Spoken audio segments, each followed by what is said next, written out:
استاد زن یا مردی که با یکدیگر خیانت میکند پشیمان میشوند، از خدا صدقاً بخشش میپرسند، آیا در قیامت باز از پشت همون گناهشون عذاب میکشند؟ هر یک بنده که در دنیا خواه زن خواه مرد، وقتی که یا زن و شوهر وقتی خیانت کردند و صدقاً به سوی الله توبه کردند که خطا کردیم، گناهکار شدیم، الله مهربان ما را ببخش، خداوند ما را میبخشد.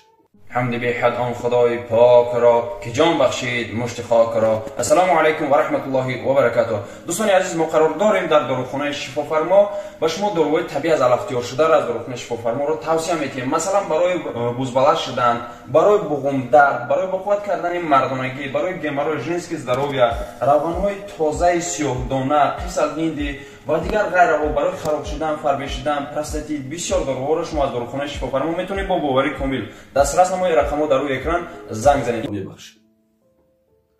شوهرم نماز نمیخواند، من با چی را با او فهمونم که نماز خواند و از من نرنجد؟ شما همین قدری که مقصد با سخنهای خوب هرگاه میبینی که مثال حالتش خوبه، یعنی حالتی گپ زدن هست، شما با مهربانی به حرمت او را دلالت به نماز کنید.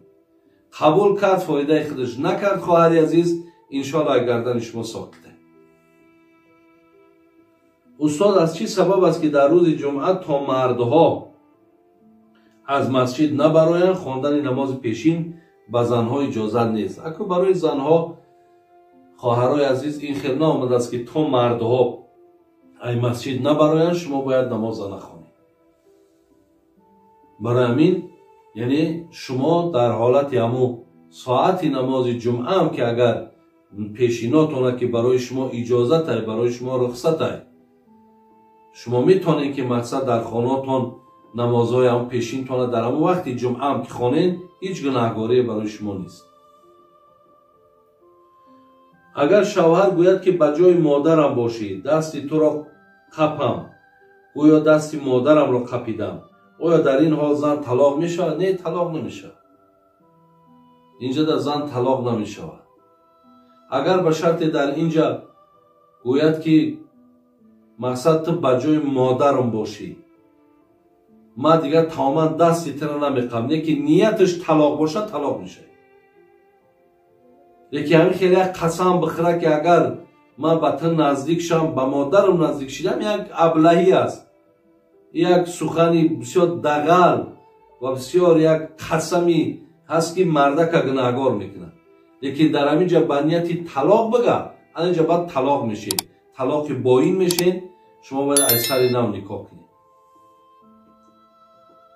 سنت نماز را نخوانیم در نزد خدا گناهکار میشویم؟ البته البته شما سنت های نماز هاتونه، هر نمازی که خواب بامداد است، این پیامبر میگه رکعتان من الفجر خیر من الدنیا و ما فیها، دو رکعت نماز سنت بامداد بهتر است از دنیا و آنچه در دنیا است. وقتی توی را نمیخوانی، این قدر اجر پاداش از دست میدی، همین نشانه بگیم که خیرت و دانش و توفیق تای.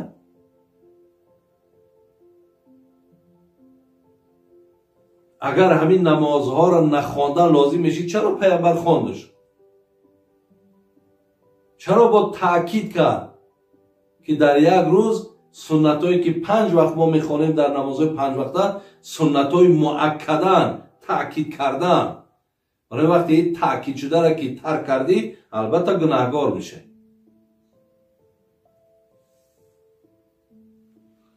استاد داملای مسجد من میگوید که شیر همسر خود را خوری گناه نیست. من گفتم حرام است.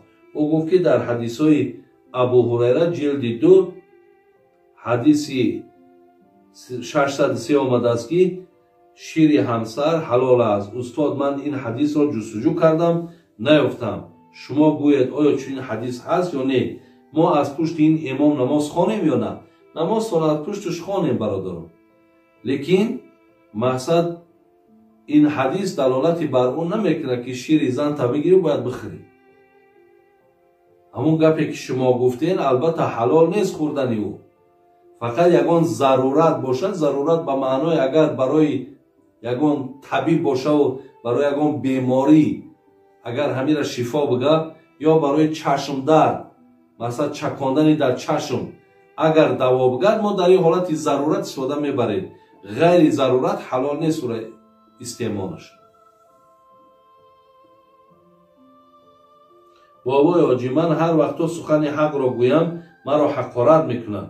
ман чӣ кор кунам? Набошад ман дурӯғ гӯям то бовар кунад? На, шумо сухани ҳақтона гуфтан гиред. дар ивази сухани ҳақ албатти ба албат бисёри одамое ҳаст намехоҳанд, нороҳат мешаванд.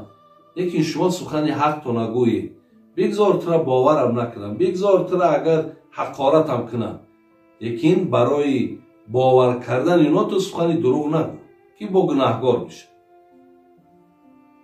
мард беморӣ рӯи ҷога аст. зан нигоҳу бинаш намекунад. оё иҷозат ҳаст ки келин ё духтар нигоҳу бин кунад?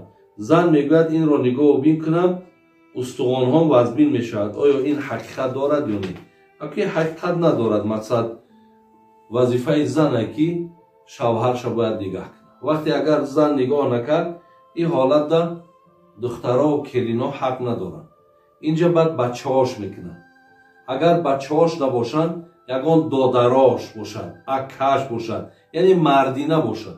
инҳо ҳам ки набошанд, ба як нафарака ба маблағ ба шароит мисол мегӯиш ки нами моҳеда биё ҳами отай мара нигоҳ бин кун, моҳеда мақсад ман тира 500 сомон метум.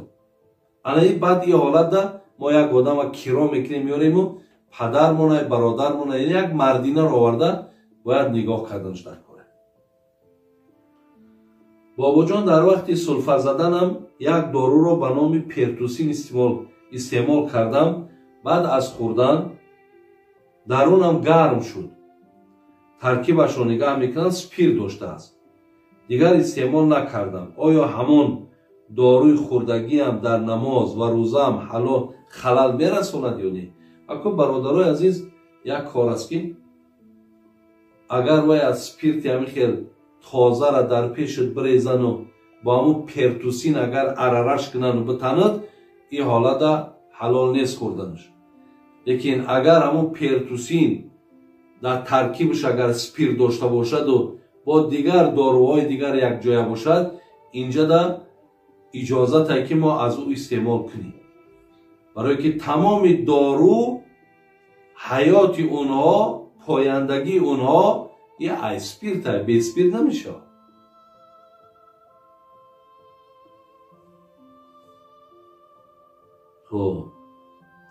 бо шавҳарам 14 сол мешавад зиндагӣ дорам. 3 фарзанд дорам. вале шавҳарамро дӯст намедорам. бо ин худаш гунаҳгор аст. ба хотири суханҳои бадаш устод гӯяд ман дар назди худо гунаҳгорам ба хотири дӯст надоштани шавҳарам. аку вақте зан ганда мешавад, вақте мард ганда мешавад, хоҳӣ нахоҳӣ, мақсад мардак ганда бошад зан дӯсташ намедорад, зан ганда бошад мардак дӯсташ намедорад. ин дӯст доштан аз рӯи ҳурмат мешавад, аз рӯи дастгирию аз рӯи меҳрубонию аз рӯи пуштибонию мақсад аз рӯи суханҳои хуб ин ҳурмат дӯст доштан пайдо мешавад. албатта хоҳари аз шумо гунаҳгор нестед, зеро ки дар ин кор ҳақиқатан худаш гунаҳгор аст. ҳамон муҳаббати шуморо бо суханҳои бадаш ҳамин одам аз худаш дур кардагӣ. барои чӣ дини ислом ба ҳизбҳо тақсим шуд ва мақсади ин ҳизбҳо дар чист? ва пайғамбарамон мисли мо намоз мехонд ё не? баъдан дар ҳаққи донишҷӯёи шаҳри кемерови федератсияи русия дуо кунед. худованд ҳамаи додарои мо дар кадом шаҳрҳое ки бошед аллои ҷамиъ офатҳо нигаҳбонтон бошад. ва пайғамбармонам ранги худмон, мо ҳамин намоз аз пайғамбармон омӯхтем. пайғамбарам ранги худмон намоз мехонданд. лекин мақсаду ҳизбҳое ки дар қуръон омадааст, ҳизбе ки омадааст, ӯ маънои ин ҳизбҳое ки имрӯз ҳастай маънои ира надорад. ӯ ҳизбҳо ба маънои гурӯҳҳо омадагианд. барои ҳамин яъне дар шариат наомадааст ки ҳатман мақсад дини ислом دارای حزب باشد. این خیلی نامده و او حزبی را که شما در قرآن خواندیم اون معنای گروه دارد. گروهی هست که مثال پیروای بگیم که دین حقن، گروهی هستن که پیروی شیطانن. همین او با این معنا آمدگی است، نه با معنایی که شما یک حزب بسازین یا یک حزب تأسیس دین. یعنی در دین اسلام این خیلی تاکید آمدگی نیست.